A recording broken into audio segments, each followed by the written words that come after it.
So we should be recording right now. I will send this out to folks probably tomorrow. Kind of second line of business is I think you should.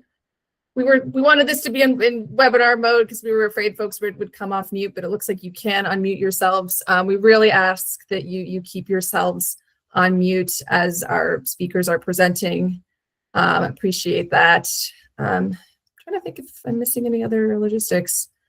Can't think of any, but I will write in the chat if I think of something. So without further ado, I'm going to pass it over to my colleague Simeon. Hey there, everyone. I'm Simeon. I work in the Clean Energy and Resilience section of MEA, and I'm just going to give an overview of the agency and a little bit about the background of what you can expect working with us. So MEA is an administrative agency tasked with carrying out the mission we have posted here to promote clean, affordable, reliable energy and energy-related greenhouse gas emissions reductions to benefit Marylanders in a just and equitable manner. We accomplish this through the work of our programs and policy divisions. Our programs are mostly offered through grants and via rounds of funding that come in competitive and non-competitive formats, and one loan program, which you'll hear a little bit about later. Can we get the next slide, please? So our programs are funded, or the grants that we offer are funded through our stewardship of the Strategic Energy Investment Fund, or the SEIF. That's a pot of money that MEA was tasked to oversee and exists outside of the Maryland General Fund. It's comprised of two main sources: alternative compliance payments, which are payments that Maryland utilities make to comply with their renewable portfolio standard requirements, and through proceeds from the Regional Greenhouse Gas Regional Greenhouse Gas Initiative auction, which is an interstate cap and invest program that Maryland participates in. Historically, most of our funding comes from RGGI, or the second one, but this year we see more funding from ACP funds. As a note on that, the SEIF is a product of the state of Maryland, and it's not impacted directly by decisions made at the federal level. Next slide, please. So MEA is Maryland State Energy Office, but we exist within an environment of other actors that are also work on energy topics in the state of Maryland. These include the state legislature, which is tasked with creating the laws and policies and oversight of the implementation of those laws and policies that shape the energy environment, as well as the regulatory side. The Public Service Commission is the body that regulates the state's retail electricity markets and utilities that participate in them. And then the administrative agency and executive agencies of the state of Maryland, such as MEA, that are involved in carrying out policy directives from the state legislature and from the governor's office.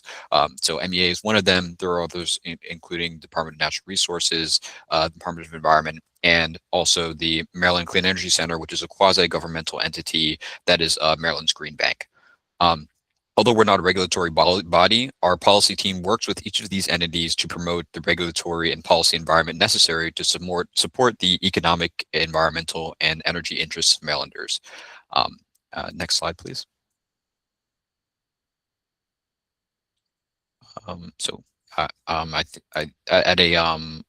The other entity that's listed here is the utilities. These are the entities that have a public franchise to operate in the territories that they've sort of outlined historically.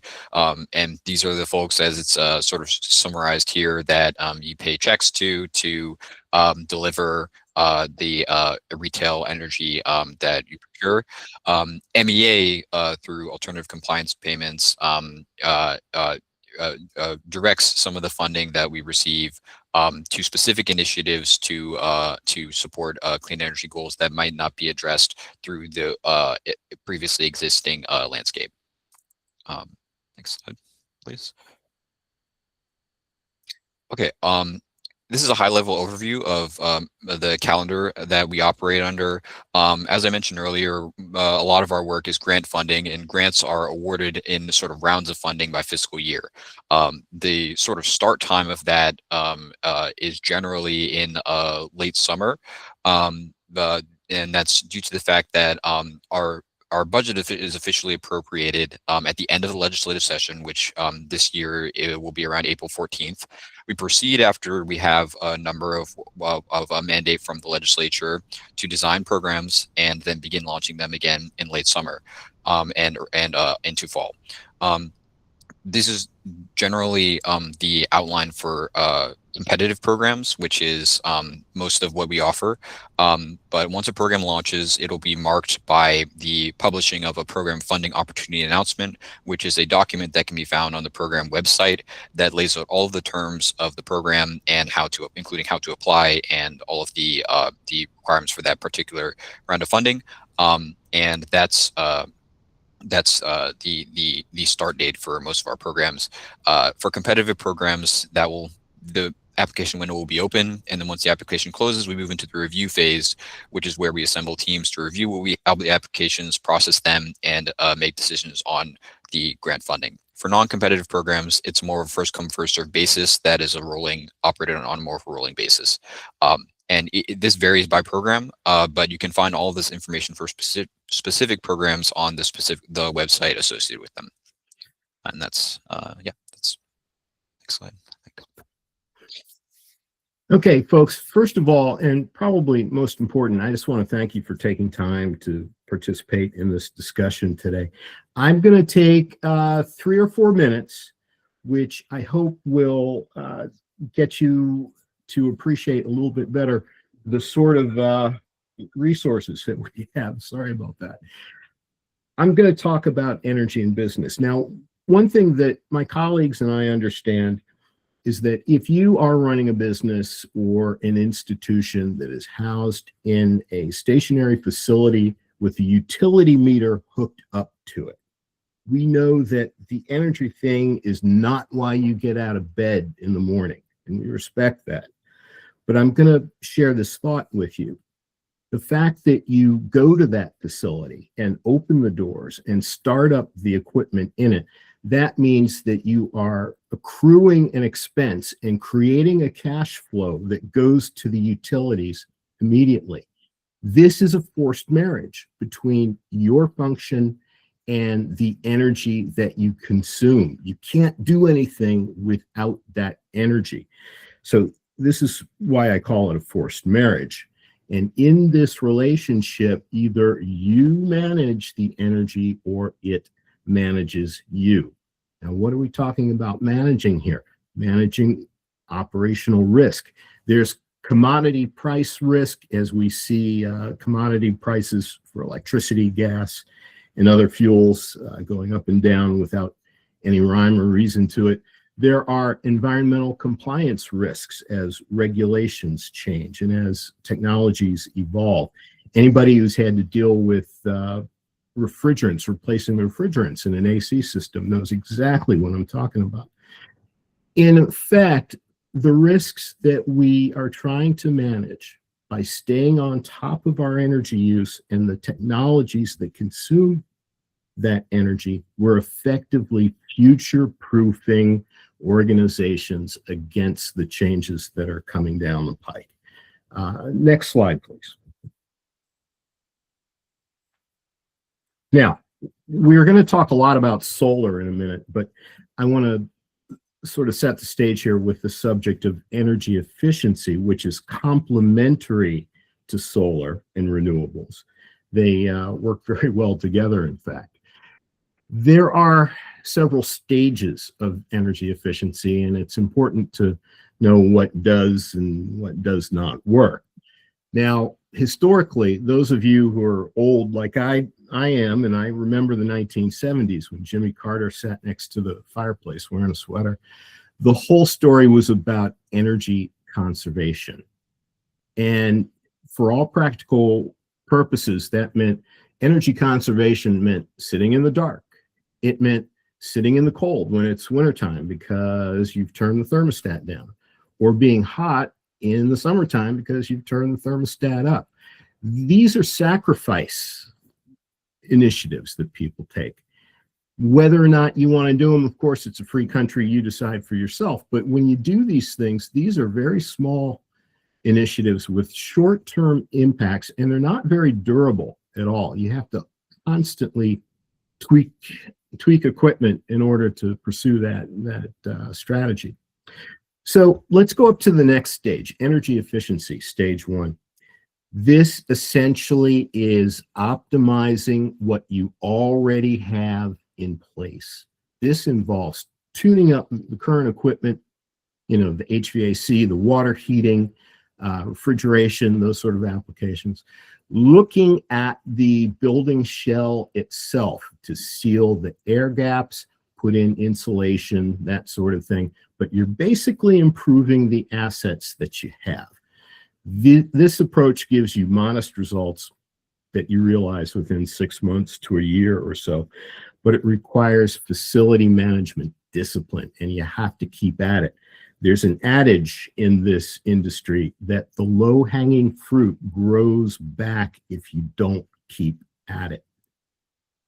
That takes us to the next stage of energy efficiency. This is driven by capital investment. It is where you make equipment upgrades to the HVAC systems, to the various mechanical systems that you see in an industrial setting where you've got motor drives and you've got thermal processes and whatnot.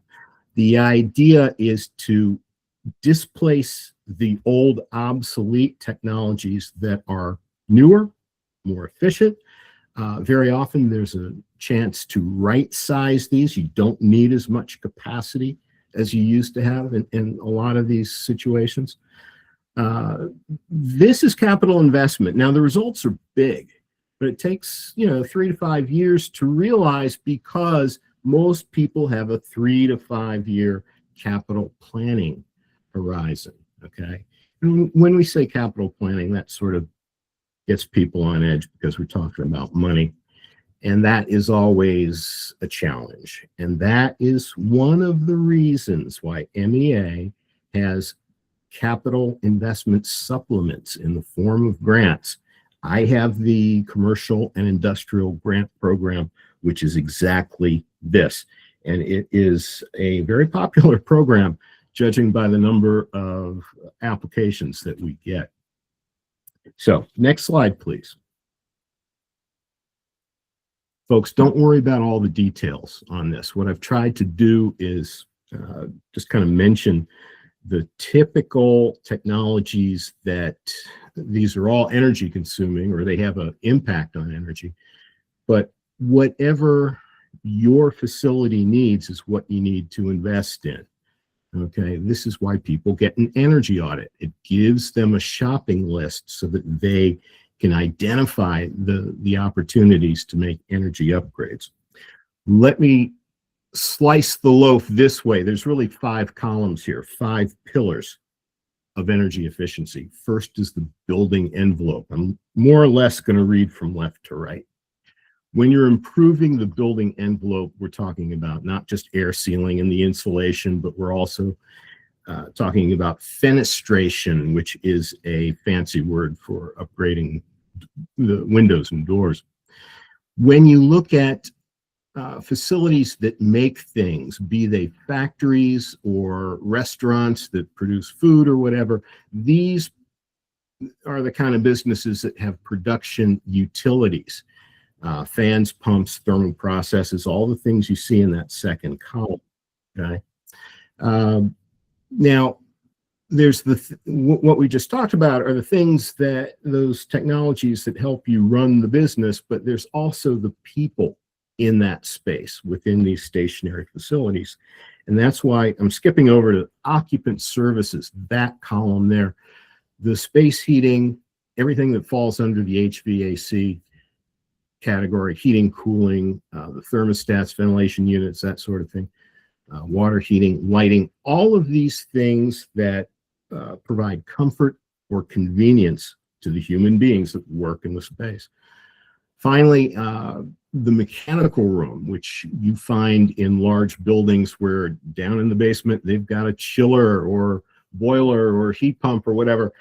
And it's from the mechanical room that these resources are distributed throughout a building or throughout a campus.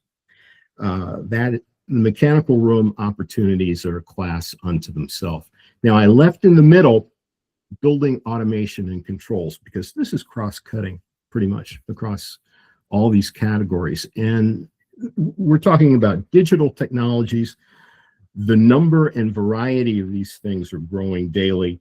There's all kinds of energy saving opportunities related to those building automation investments as well. So that is just to sort of stimulate some appetite here for energy efficiency. I'm going to stop and pass the baton to the next speaker with the next slide. Hi there, how is everybody today? My name is Meg Chafai, and I'm the Energy Program Manager for the Commercial Solar Program, and I very much appreciate your attending this today, especially in light of the fact that the program was so popular and so oversubscribed that we are unable to process any new applications. However, that said, MEA does plan to offer another program for the FY27 year, pending approval by the Maryland General Assembly.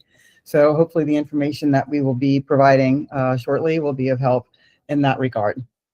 So commercial solar, then and now. For many years, we actually had a nice little rebate program that ended in FY24. There were nice little incentives, but they were relatively low. There were small percentages of the project costs that really probably did not move the project forward. It was just a little icing on the cupcake, if you will. Maximum awards were $20,000 per project, and they had kind of a limited time to be completed. We've learned since then that a little extra time is very much appreciated.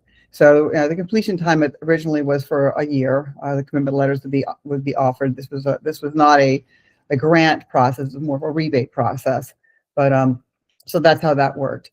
Again, it was very popular, but the installations probably would have occurred without the rebate. Next slide, please.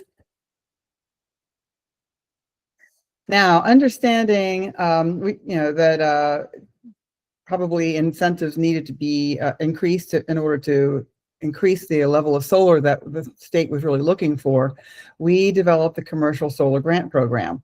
And it was called a grant, but it was not a competitive one. It was a first come, first served grant, but it offered very nice incentives. And the focus was really on small businesses, nonprofits, and commercial organizations that provided direct community benefits.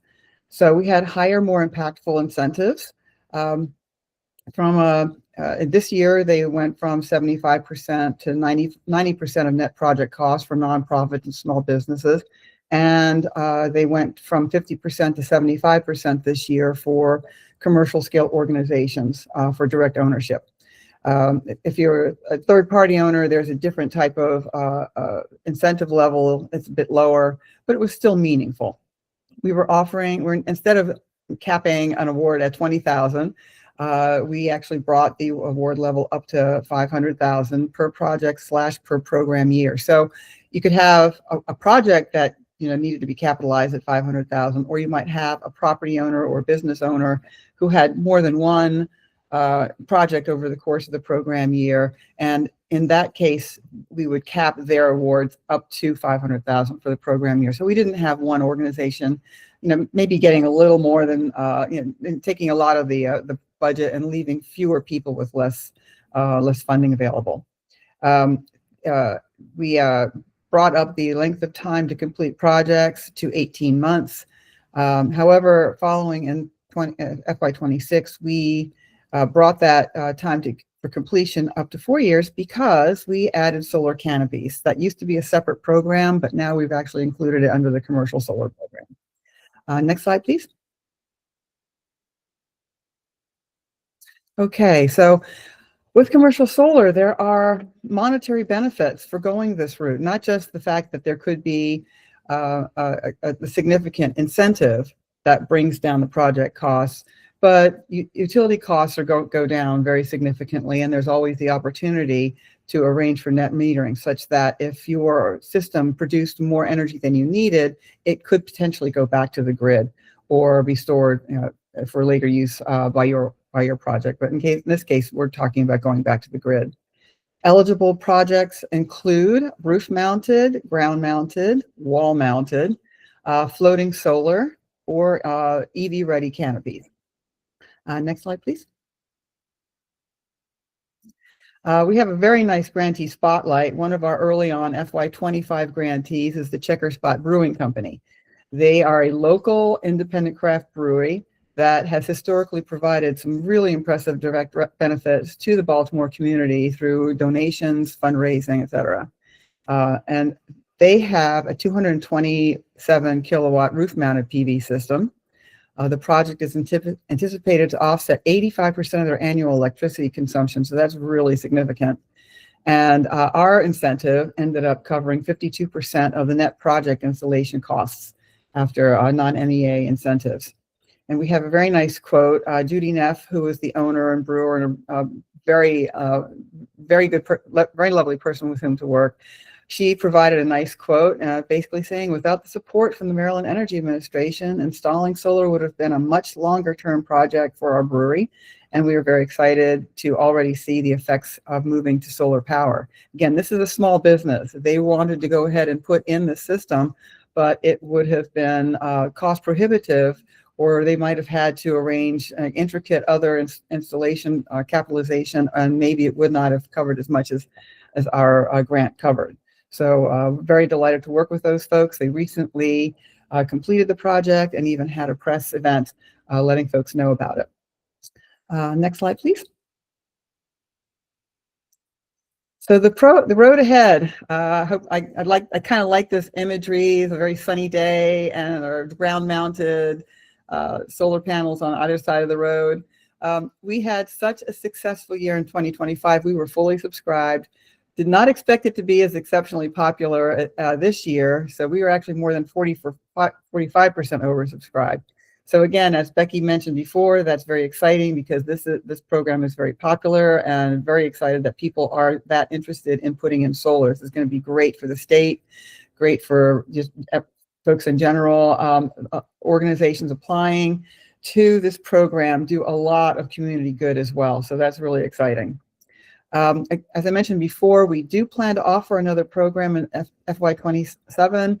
Unfortunately, we can't really make any guarantees because it is pending the approval of the budget by the Maryland General Assembly. However, the last 2 years were very, very encouraging and positive. So I'm feeling pretty good about getting approvals in this regard. If approved, we will be posting details on our website. So there's a link up there that we offer. So right in our website, you can find the incentives, commercial, and canopy solar program website. And we are posting, right now we're posting the levels of the funding that have been reserved through the approvals of the grants themselves. And as things continue, as we get the approval that we hope we will from the General Assembly, we will be letting folks know what kind of budgets we're looking for. We'll be able to put a funding opportunity announcement online that describes eligibility and incentive levels and pretty much answers a lot of the questions that come up. But of course, you can always get in touch with us. I hope that is helpful. And I'm going to go ahead and pass this along to my colleague, Emma. Thank you very much for your time.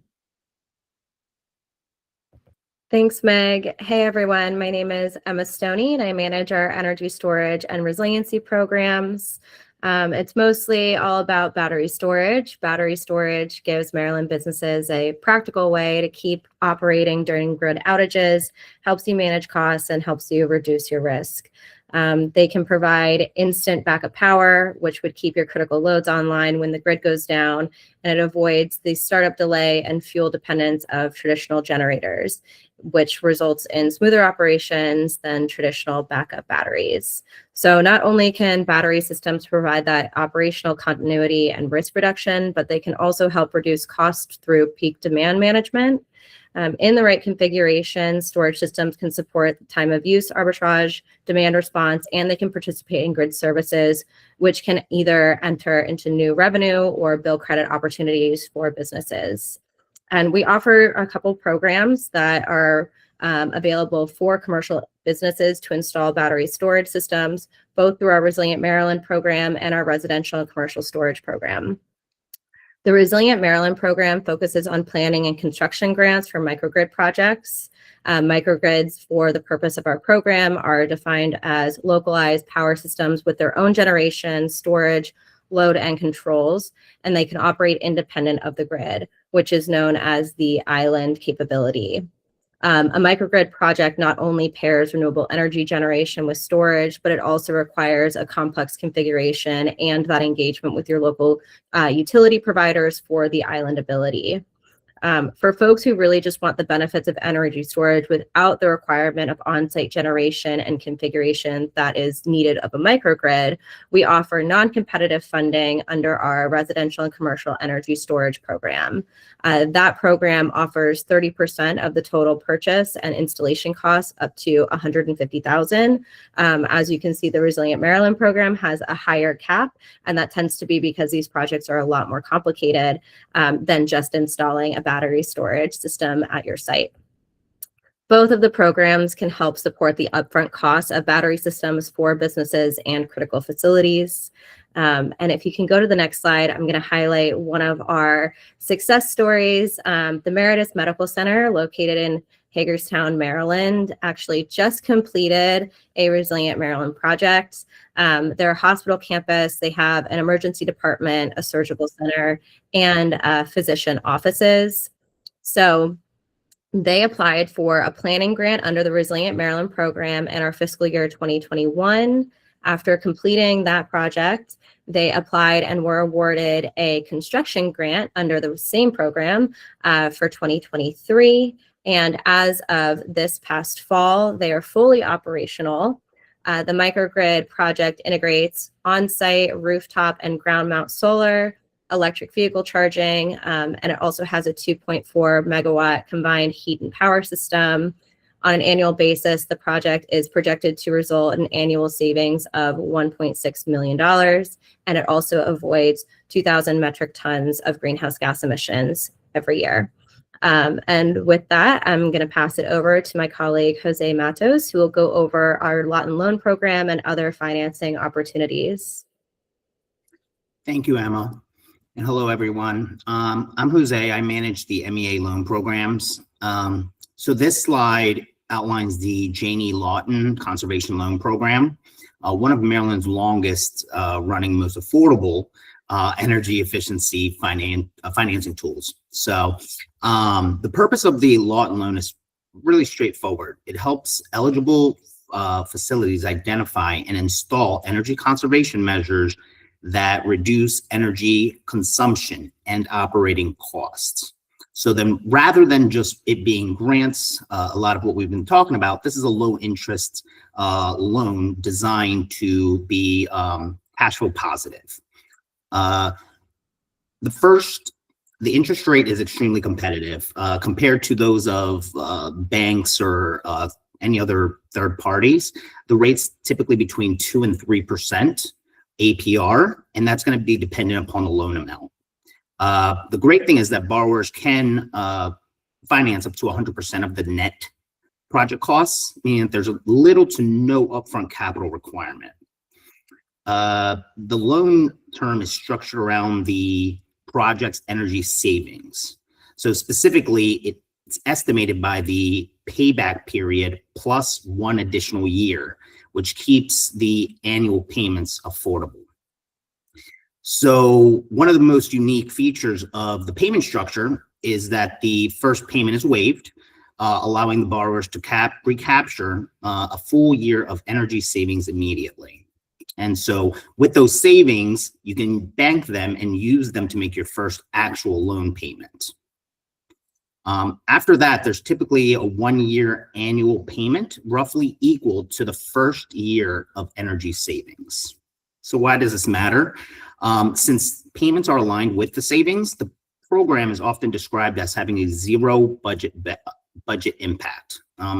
Essentially, your energy savings is going to make your loan payment. So as energy prices rise over time, the value of avoiding those costs only increase.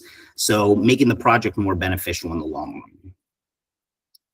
So Lawton loan organizations use them to modernize facilities, reduce energy use, and lower operating costs without straining the budget or requiring upfront capital.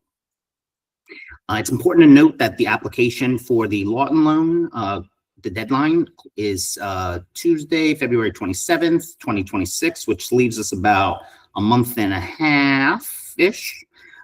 So if that is something of interest, please visit the Lawton Loan section of our MEA website, and that will provide you with our funding opportunity announcement. Next slide, please. All right, and so in this next section, we'll talk about financing options altogether. The slide shows how different financing and incentives can work together to support energy costs. So starting with MEA. MEA offers the CINA grants, which one of my colleagues on the call, Chris, is the manager for.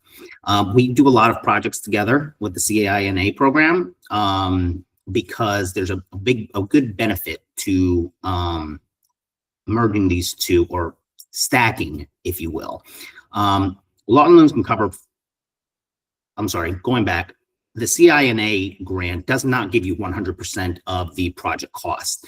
So you want to make sure that you either have funds set aside for the additional 15% to complete your project, or you want to potentially borrow that.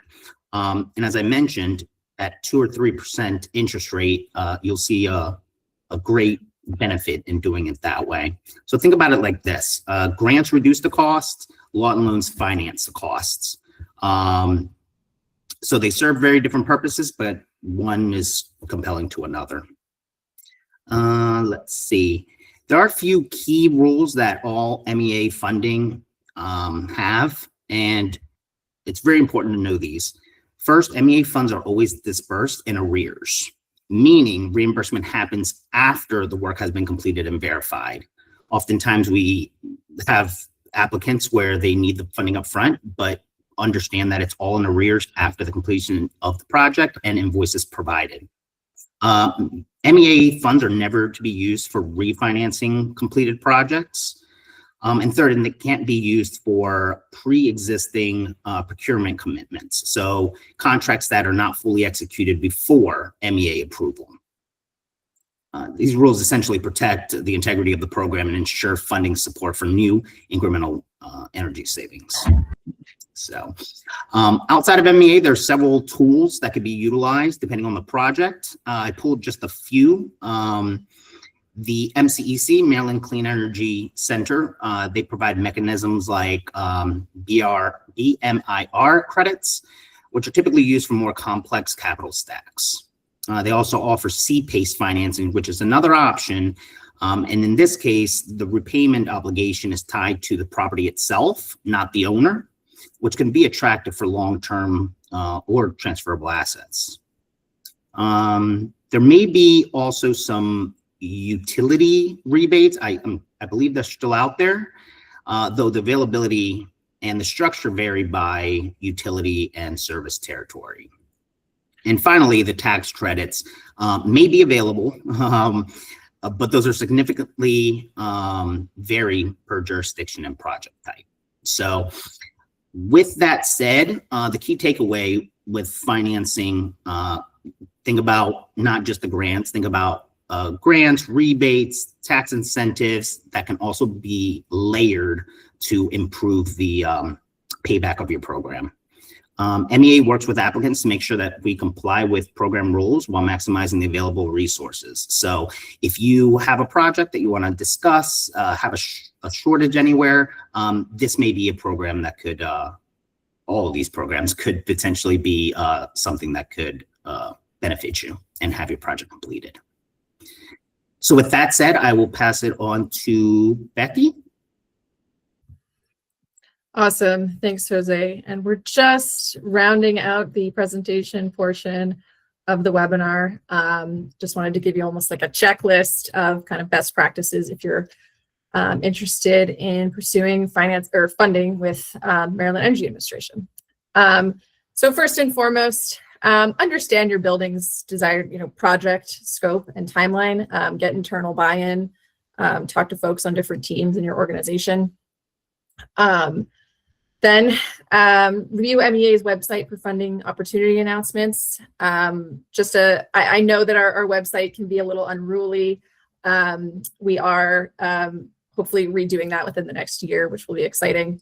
Kind of complementing that, or in lieu of that, if you are just want kind of the building decarbonization incentives, you're welcome to leverage the program the initiative I run, the Maryland Clean Buildings Hub.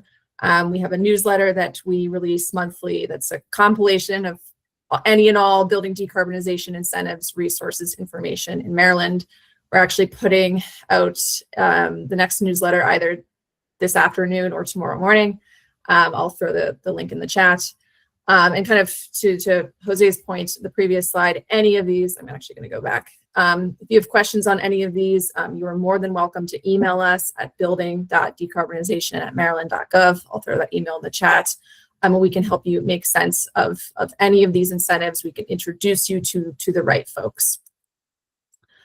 Then you should confirm program eligibility criteria and requirements. This means really kind of going through those funding opportunity announcements with a fine-tooth comb. I really don't mean to be snarky when I say this, but read the FOA.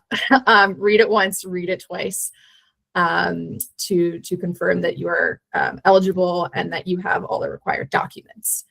Then just verify the submission timelines. Those should be loud and clear on the program web pages. And in my newsletter, I always try to have a section where we talk about upcoming deadlines, et cetera. And then determine opportunities to stack funding. There's lots of state and utility opportunities still here. I know there's been a lot of heartburn about what's happened at the federal level, but we still have money here in Maryland, and let's use it. And again, the hub will gladly will help you identify those funding sources, or really anyone on this call. So that's it for the presentation portion. And now we've got just over 15 minutes to take questions. So I did see a couple already come in, so I'm going to open that up. But yeah, keep writing them in. Okay, the first one. For commercial property owners considering solar plus storage combinations, what MEA programs or incentives stack best together? I'm seeing increasing interest in this from my consulting clients. For example, for Meritus, are the heating and power initiatives also grant supported? So Emma, I think this is a question for you. Yeah, definitely. So right now, I would say the Resilient Maryland program, if they're looking to have a system fully configured to be a microgrid, the Resilient Maryland program would be the best one. Your client could otherwise do like a commercial solar and battery storage project independently and kind of stack it that way. The difference being it's just the interconnection component is a lot more complicated when you want it to have that island ability, which is why we have an increased amount of funding that we offer under Resilient Maryland. For commercial folks, we offer 50% of project funding up to a maximum award of $1.5 million for a microgrid project and $2 million for a resiliency hub project. They're on our website under the Resilient Maryland program. And Resilient Maryland, to get to your second point, your second question, it's the only program still at MEA that offers a little bit of funding for combined heat and power. It's just that a microgrid project tends to be really expensive, and having combined heat and power sometimes economically makes the most sense for these projects. And because the resiliency projects, it's more of the focus on decreasing greenhouse gas initiatives rather than fully getting rid of it, to have, just a carbon net zero project. So it's a little bit nuanced. You can always reach out to me directly if you have any specific questions about a specific location, but thank you. I hope that helps. Thank you very much, Emma. Yeah, it does. Thank you. Okay, reminder, folks, to throw your questions in the Q&A box. The second one I think is more of a comment, but I will just read it out. As a senior commercial energy consultant, I have run into giant, and giant is capitalized, roadblocks when dealing with businesses who have Choptank as their provider, basically not allowing these businesses to install solar. When it was mentioned being a forced marriage, this is what they experience. Okay, thank you for that comment. Any other questions? Quiet audience today.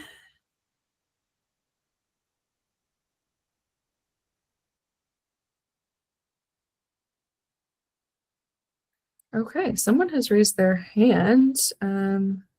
Oh, I think that was me by accident. Sorry, but I do have a question. I came in late, so I apologize because it's really good information. Will this be sent out or recorded that we can find somewhere later?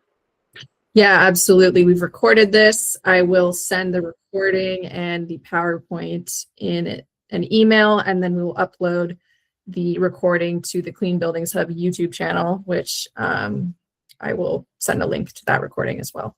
So Becky, Derek, I don't see his last name, but Derek has raised his hand here. Thank you. Derek Schnee. I'm the one who posted. It was supposed to be a question, but I only had so many letters to, or that I could put in. But well, I guess my question was, what will be the recommendation when moving forward when I'm kind of running to this roadblock with significant commercial businesses that have significant draws, and my whole goal is to try to lower businesses' operational costs and tax liabilities. And a lot of these businesses are spending tens of thousands of dollars a month on their energy bills. And when experiencing wanting to get off of, and I read all 68 pages of Choptank's bylaws and stuff, there's Choptank kind of reserves the right to deny them the ability to get off of the utility and to install solar, and then also, which is fine in some cases because then they can install batteries, so they're not actually net metering. But their biggest thing is that they fear that almost like a retribution by the utility. And like I said, these are large industrial parks where these businesses are spending a ton of money, and they want to do the sustainable thing, recognizing the immense power needs that are coming in with, the potential data centers and whatnot. And they really just, like I said, they want to make a move. And I'm kind of wasn't sure exactly what I can say to them to be like, yeah, I mean, I want them to install solar and I want to help them do that. But they have this like this, kind of like this mob boss in the corner being like, hey, you can't, but anyway, I'm just wondering what your thoughts are. Does anyone on my team want to take that? I wish there was a one-size-fits-all answer to that question, Derek, and it's not unique.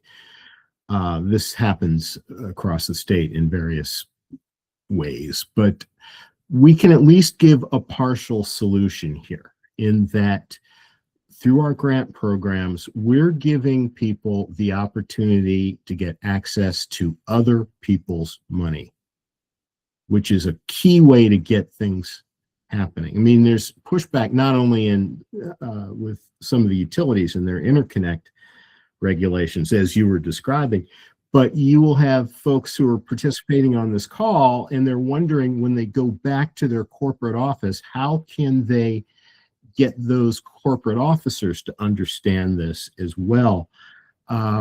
It really sweetens the conversation when we can point to the availability of other people's money in the form of grants and loans, and especially when you can stack those things. Thank you very much. Thanks, Derek, and thanks, Chris. Yeah, I see we have a hand raised. Go ahead and unmute yourself if you can. Women Home Preservation. Yes. Hi, my name is Nadine Plotlo. We are a successful AO1 grantee with Resilient Maryland, planning for the microgrid. And we just submitted an application for the implementation phase. So I was very happy to see the case study with the hospital, Meritus Medical Center. Just a comment on the utility relationship with the utility, local utility. We were very lucky with BGE. They were very involved in our planning phase, very supportive. However, I do also have to admit that it took us a while to build that relationship, so much so that we had to reached out to the CEO of BGE at the time in order to establish that relationship. So I think that coming from the CEO made it easy for us. So that's just a comment that I thought I would make. I'll put out there. Thank you. Awesome. Thank you. Not to put you on the spot, I don't know if you wanted to share a little more about the grant you received from MEA, what you were funded to do. Yes, so we are working in Baltimore on West Baltimore Street, which is in Franklin Square and Union Square, historically, structurally disinvested communities. If you know a little bit about Baltimore and West Baltimore, the area median income in Franklin Square is $28,000 versus $59,000 for Baltimore. And the area median income of Baltimore is actually one of the lowest in Maryland. So you can imagine the impact of the drastic increase in the BGE utility rates on our residents. So we are developing housing. And as part of this development, it's been really important for us right from the get-go to make this project future-proof. And that means energy efficiency. We are lucky to have great partners. Whiting Turner is our GC, Gensler is our architect. So they came with that level of expertise. And we have been very, very, very grateful for the support of the Maryland Energy Administration. I've worked with Jose, with Meg. Meg has attended some of our workshops because we involve the youth in our programs as well, as a way to build local expertise in clean energy.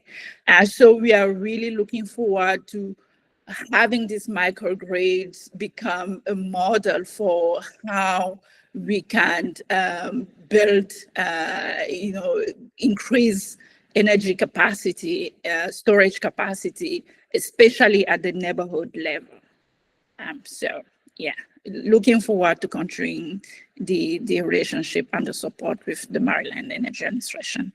Thank you. Wow, thank you so much for sharing that.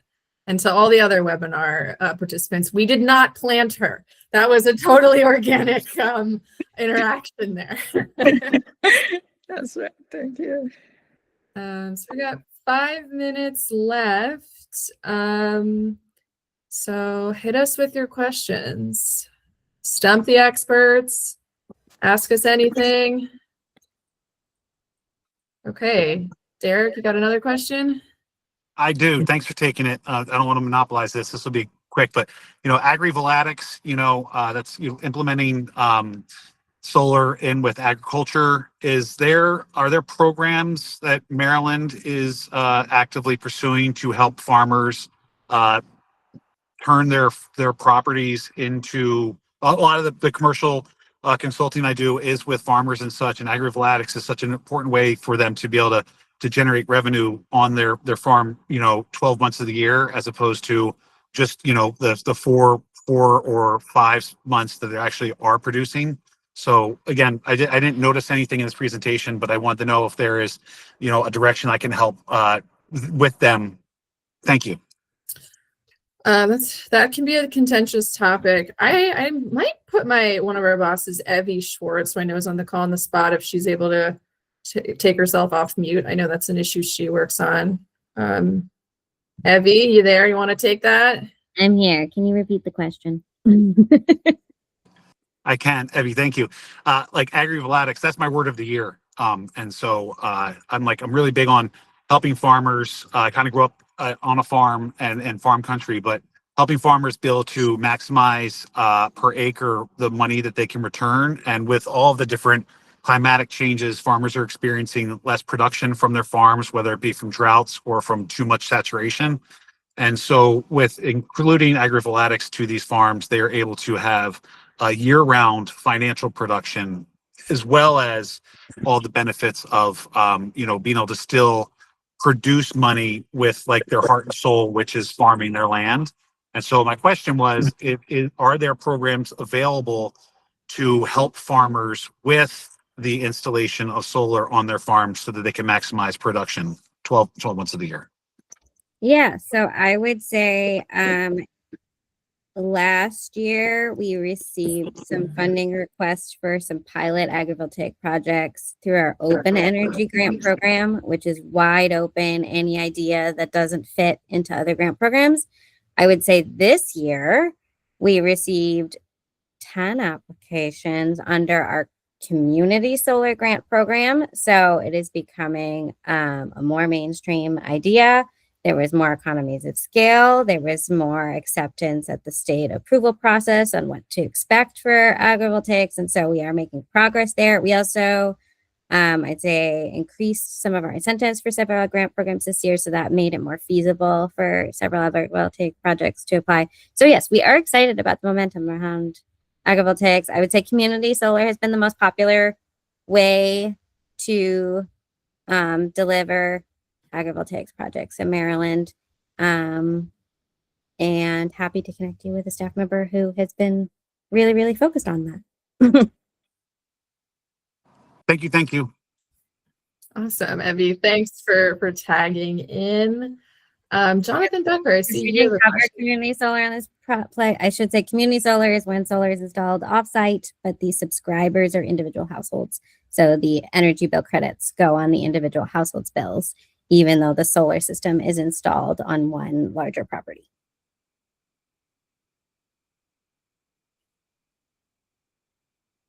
Jonathan, you can go ahead and take yourself off mute and ask your question if you'd like. Hey, thank you. And hello, everyone. So good to see some faces on this call. Can you guys expand on the stacking the utility incentives with the Maryland grants? Even today, I think a lot of people don't understand what the availability to them is on the commercial side when it comes to the available utility incentives and how they can complement the MEA grants. Totally. I'm going to ask Chris to take that one. He's got a good way of explaining that. Okay, there we are. I had to click all the right buttons here. The good news is there are multiple sources of funding, and if you're ardent about it, if you're pursuing these, you can identify them and line them up and stack them to cover most, if not all, of the project cost. The downside of that is it takes a lot of advanced planning because these sources of money are coming from different organizations with different budget authorities and different timetables. So you need to allow a lot of lead time. Here we are in January 2026. This is a good time to start, number one, with utility incentives if you can. Now, the money that we've been talking about at Maryland Energy Administration, we're just about to close all of our fiscal year 26 programs. So you're, for all practical purposes, looking for fiscal year 27 money, which by and large, those programs won't be open for application until September or so of this year. So that's why I say it's good to do your homework, plan these things out, allow yourself a year or 18 months to line up different sources of cash, okay? The programs that we have at MEA really serve well the people who have a planning horizon or who have the luxury of planning. What our programs are not good for is emergency breakdown replacement, for example. I wish we could just, write a check and toss it out to people, but we're just not structured to do that kind of thing. So so much more could be said about that. I welcome sidebar conversations for folks who want to dig deeper into this. Yeah, and that's absolutely fodder for a future webinar. Again, that's what the hub does. And kind of on that point, I know I mentioned a newsletter is going to be going out either today or tomorrow. Something that in that is going to be our kind of new resource. We're calling it the Building Decarbonization Incentive Library.